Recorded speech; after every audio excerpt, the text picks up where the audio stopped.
If you would open your Bibles, if you have them. If not, you can always follow along on the screens or simply just close your eyes and listen to the words. We're going to be looking at the Gospel of Mark today, chapter 7, verses 24 through 37. Jesus' ministry is growing, his reputation is growing, and this is what takes place. From there he set out, and he went away to the region of Tyre. He entered a house and didn't want anyone to know that he was there. Yet he couldn't escape notice. But a woman whose little daughter had an unclean spirit immediately heard about him, and she came and she bowed at his feet. Now the woman was a Gentile of the Syrophoenician origin, and she begged him to cast the demon out. He said to her, "Let the children be fed first, for it's not fair to take the children's food and throw it to the dogs." But she answered him, "Sir, even the dogs under the table eat the crumbs from the children." Then he said to her, "For saying that, you may go. The demon has left your daughter." So she went home and found the child lying on the bed, and the demon was gone. May God bless the reading and the hearing of God's holy word. I don't know what you do before you go to sleep at night, but I know the surefire way for me to fall asleep within 5 minutes. All I need to do is read. So last night I crack open a book to do my nightly ritual to fall asleep, and I came across this particular quote. I wanted to show it to you today. Hopefully it'll appear on the screens. There you go. A little quote from Martin Luther, and he says this. Speaking of Jesus, Jesus was the mirror of the fatherly heart of God, apart from whom we see nothing but a wrathful and terrible judge. In other words, he's saying there's sort of two versions of God.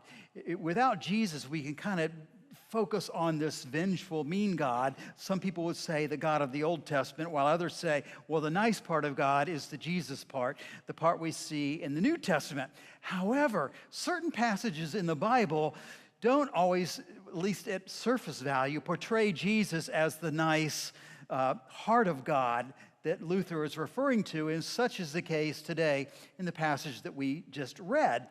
In fact, some say it's a story about the mean Jesus. You know, because you look at this conversation he has with this woman, and he actually doesn't seem to say very nice things to her.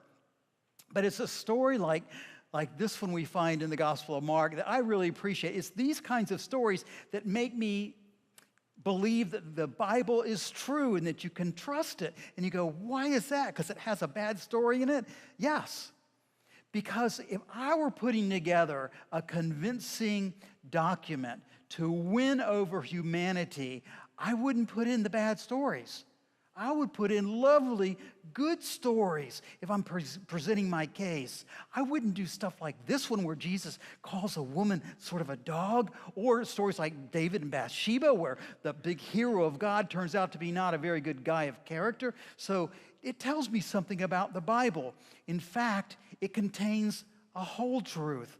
You know, Churchill wrote, or at least he's credited with the saying, that history is written by the victors. You heard that before? History is written by the victors. It's meaning that history is a narrative of facts through the voices and the perspectives of the ones in charge. In other words, the winners in a particular,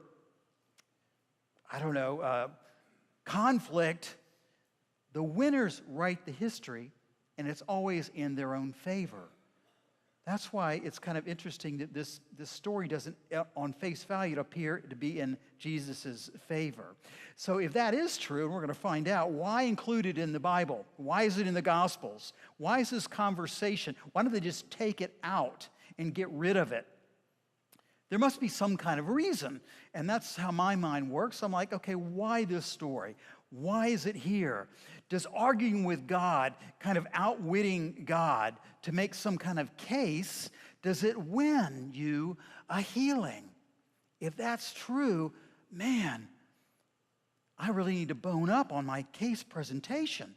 If it's about our presentation of our case to God that gets us treasure in the kingdom, we're all going to be, I think we're going to be in trouble.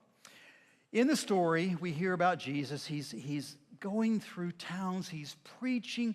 The preaching is wonderful. The stories are wonderful. The teachings are wonderful, but that's not why people are following. They're following him because he has Krispy Kreme or Dunkin' Donuts with sprinkles on top, right? They're following him because they're getting good stuff from him. The healings, that word has spread out. So in this case, people are hearing about him. And even though he tries to get away for some quiet, there's a woman who seems to figure it out. She knows where he is. She comes to Jesus and presents the case, right? We read that just now. My daughter has an unclean spirit. Could be something like epilepsy, might present in such a way that they would think it was a demonic possession. Could be some kind of mental illness.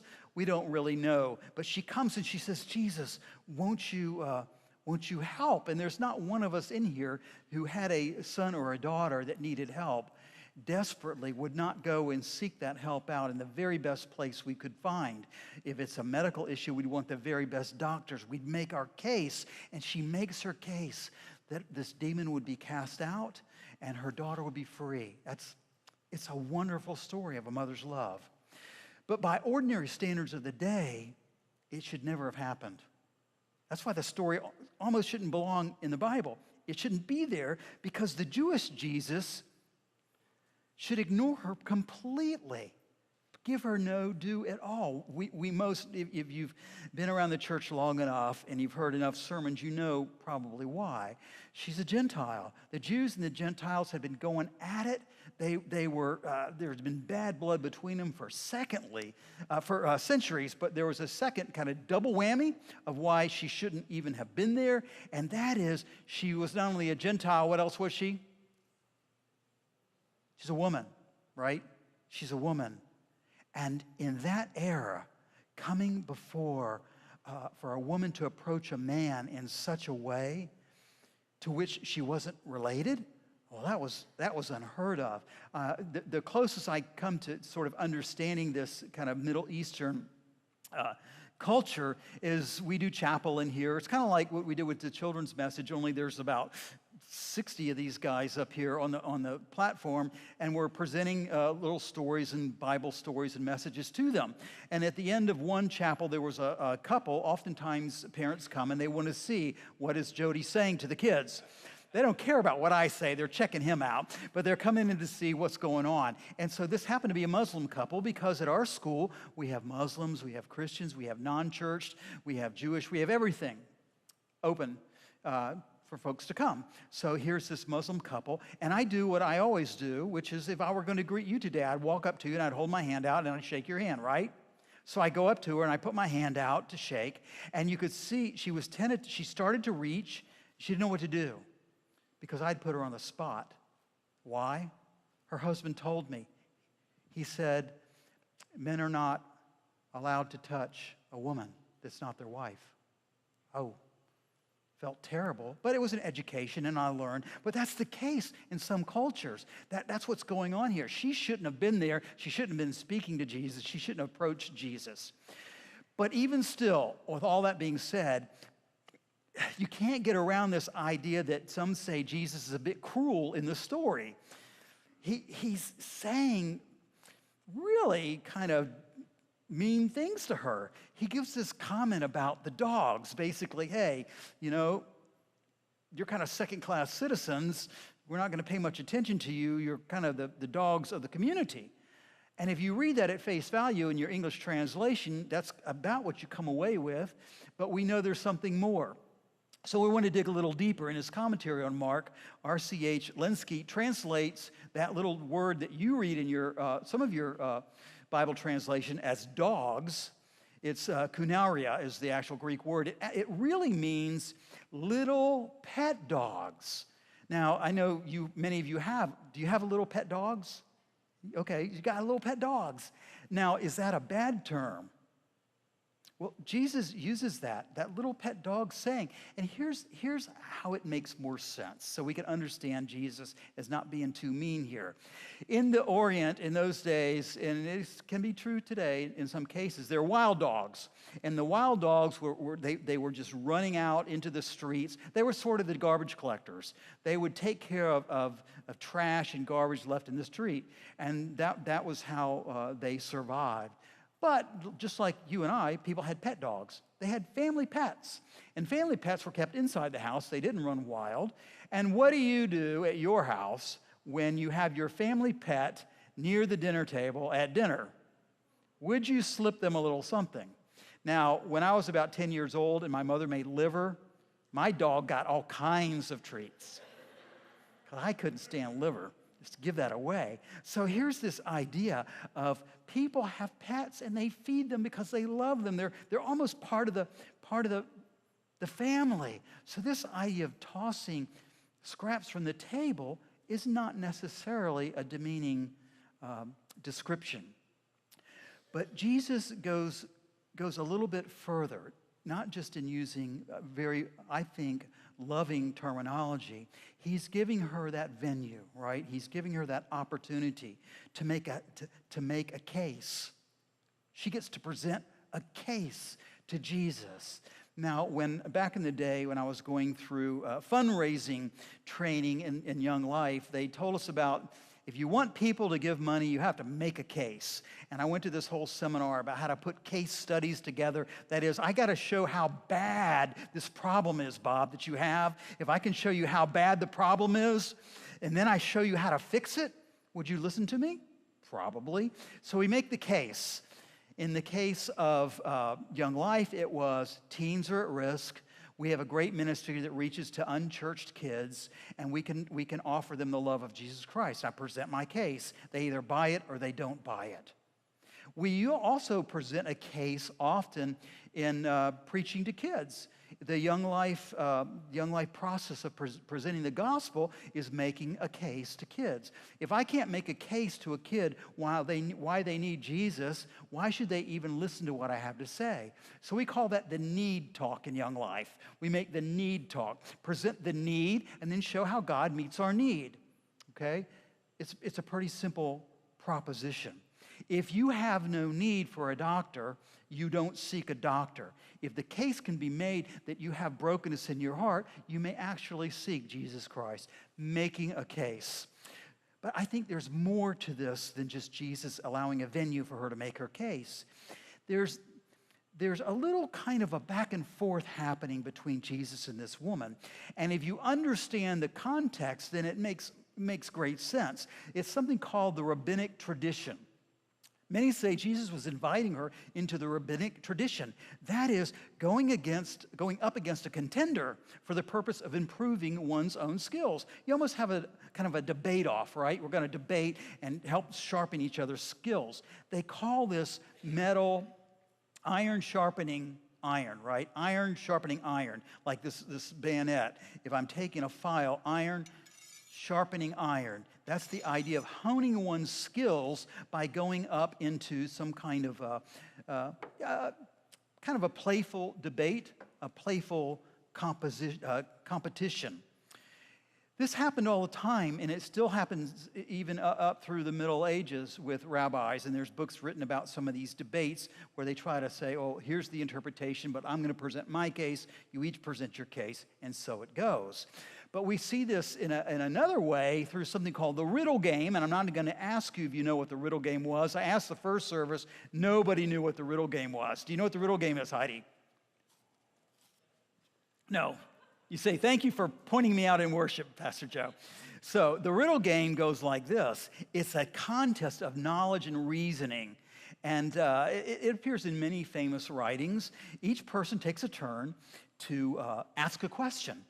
And then the other person gets a chance to respond.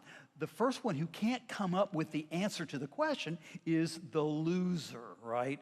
So you see this in Tolkien's The Hobbit, and if any of you have read the book or you saw the movie, there is one of these riddle games that takes place between the main character, Bilbo Baggins, and the kind of one of the more evil characters, Gollum. And here's the riddle game goes like this. If the one who wins, if it's Bilbo and he wins, Gollum shows him out of the cave. If Gollum wins, then he becomes Bilbo's dinner, not a very pleasant thought, right? So it's this back and forth, who can come up with the correct answers. So just so you know that Gollum did not win, and that's why we had further movies and books about the Lord of the Rings. But moving right along. When you take all of that in mind, that people called Jesus rabbi, and you have this rabbinic tradition, this riddle game, and that practice was very common among people, it goes a long way to helping us understand the little dialogue that's happening. And what some people find troubling in this passage, where it seems like Jesus isn't fair, but still, even in the riddle game, there's a winner and there's a loser, right? The one who is most wise, has the tricksy answers, wins. Is that really how the kingdom of God works? That would have been so unfair of me when I had those children here today to say the one that makes the best case gets the donut. It just wouldn't have been fair at all. Now, if I really only had one donut, that would have been one option, but I knew I had many. It wasn't fair. What would have been fair is to have everybody an opportunity to enjoy the wonderfulness of sugar, right? I don't think that's how God works in the kingdom, where we have to sort of win it all over for God to love us and care about us. Because if Jesus is the second Adam, think about this, he's described as the second Adam, the perfect image of the invisible God, the sinless one, the most kind, the most generous, the most caring, the most self-sacrificing, right? That's Jesus. If all that's true, then why does he need to win the argument over someone and something as important as this woman's daughter? She's desperate. She wants the healing. Doesn't make sense to me. Didn't make sense to N.T. Wright, New Testament commentator.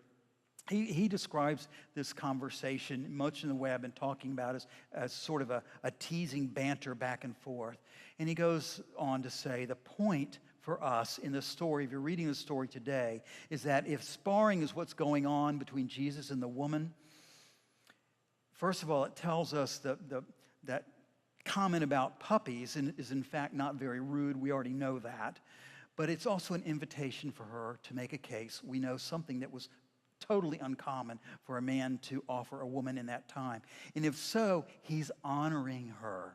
Isn't it funny? You read this story on face value, you think, oh, he's being mean. And when you dig a little deeper, you realize Jesus is really honoring this woman with the invitation. Because this rabbinic tradition of kind of debating back and forth, it was only allowed between men. Women were not allowed to enter into that tradition.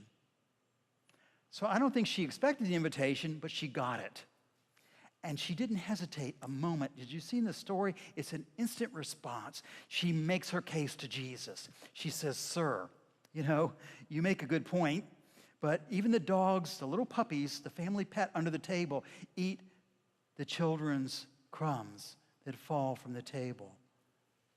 And I don't know how it is for you, but you could almost close your eyes and you can imagine Jesus nodding his head in affirmation, saying, "That's a great case.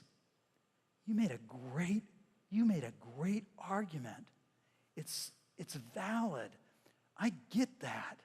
And even some would suggest maybe he even smiled as he told her to go home, that her daughter had been, in fact, healed. All right, let's bring it all around now. Does this mean you can argue your way into a healing, right? Is that what that means? If miracles such as like this, getting Jesus to act on your behalf to do something really cool, if they teeter on our ability to win the case, then we're all in trouble unless you're related to Morgan and Morgan, right? This conversation, it has a message in it. as do all of Jesus' conversations. They all seem to have a goal. I don't think Jesus ever has a conversation and speaks words to anybody without some kind of purpose behind it. So I wonder, could his purpose behind this conversation for this Gentile, Canaanite, Phoenician is not to convince to convince Jesus to heal her sick daughter. I think it's something more, and it's just something more that's important. And here it is, if you're a note taker. This is what you need to think about. This exchange of words, this rabbinic back and forth, is not for Jesus to be convinced. She doesn't have to win the case. The conversation is not for Jesus at all. I want you to think about this. Jesus is enabling her to make her case. It's about her. It's about her proclamation of what she believes in, who she believes in. It's her statement of faith. We made one today. We usually use the Apostles' Creed. Today it was a little bit different, but she's making her statement of faith to Jesus. She's owning it. I think I heard you use that last week in a sermon. That's why I wrote it down. I know it was about making mistakes, owning mistakes. So she's owning it, right? It means to claim it as your own. Take responsibility. Take it upon yourself. We get to own our faith. She's not so much pleading. I don't like that. You got to plead for God to love us. Got to plead for Jesus to do something. I don't think you have to do that at all. She's just making a stance. She's basically owning a position. And what is her position? She has faith that Jesus can actually do something for her daughter especially. So how do you do this in real life? There's two ways that we usually argue in real life. One, I don't think is too helpful. Second one, I think you need to pay attention to. First, we argue, we make our case normally to win. We want to make our case. We want to convince somebody to come over to our side by the force of our argument, right? To see the world the way you see the world, the way I see the world. But even in that contest, there's a winner and a loser because somebody has to get swayed to the other's point of view. That's why I like the second way of arguing, especially when it comes to faith, and it comes to being a Christian, and it comes to what you do when you walk out the door. To be understood through this kind of debate requires clarification. Understanding is so key to clarifying issues. And I have found that in most arguments, they lose all of their venom and all of their steam when someone is heard and understood. And if anybody's ever gone through my premarital counseling course or even the marital therapy that I do, it's one of the main teachings I have, that if we can listen to one another and be able to respond, we begin to get very clear in ourselves about what the issue is. And when I see couples beginning to listen and beginning to understand, much of the anger goes away. It may not solve all the problems, but at least it gets us to clarify the issue. It creates space for us to refine what we want to say, or in the case of this woman, what she believes to its essence. That's iron sharpening iron. Jesus, actually in this story, is a venue for her faith, a venue for her faith. Making your case, we all have one, to make a case. Making your case to Jesus or arguing with God is not so much winning God over to our side. It's about sharpening our own mind, our own belief system. It's clarifying our faith into something, into its essence. And it's also clarifying to whom we put that faith onto. Do we put it onto ourselves, onto a politician? Who do we put our faith onto? In this case, she's making a statement. She's putting it onto Jesus. And when you see that in this story, this woman has a real ministry to Jesus by her faith, by her statement. And it's interesting, she doesn't butter Jesus up. She's not making some great doctrinal confession. She's not saying, oh, you're wonderful. We saw what you did with the donuts. You multiplied them for the kids, and it was wonderful, and they had extra sprinkles for everybody. In other words, we saw what you did with the bread and the loaves, and we've seen what you've done. Oh, you're wonderful, you're great, so now you can do it for me. Rather, she doesn't do any of that. She just trusts. It's an act of trust is what she does. She risks everything. Her daughter's health is on the line. She goes to the only place she thinks really can make a difference. She goes to Jesus. You see this in real life through, it was a book first, and then it was a movie called A Case for Christ. Anybody read the book or see the movie A Case for Christ? Good. You might want to try that out. Lee Strobel, in real life, he was an award-winning investigative journalist in Chicago at the Chicago Tribune, but his marriage was in trouble. It seems his wife, they were both sort of non-churched, maybe atheist-type folk, and somehow his wife ends up accepting Jesus Christ as Lord and Savior. You can imagine a little tension in the marriage. They could have used the Alpha marriage course, right? So he sets out to fix this thing. So he's going to fix it by making a case. He's going to make a case against Christ. He's going to convince her that she is wrong, and he'll sway her to his point of view, and therefore they'll both be happy atheists together once again, right? But something happens. I'll give you that spoiler alert. In his process of building his case to present to her, it's the irony of most literature when you see these great turnarounds, the irony in most literature. He actually ends up making a case for Jesus Christ in his own heart. It's a great book. I hope you'll get a chance to read it or see the movie. I think every day, every moment of every day is an opportunity to have interactive conversations with folks. We have a chance to present a case. We have all kinds of cases we present, but the one that's important, the one that makes a difference is making our case for Jesus Christ as Lord.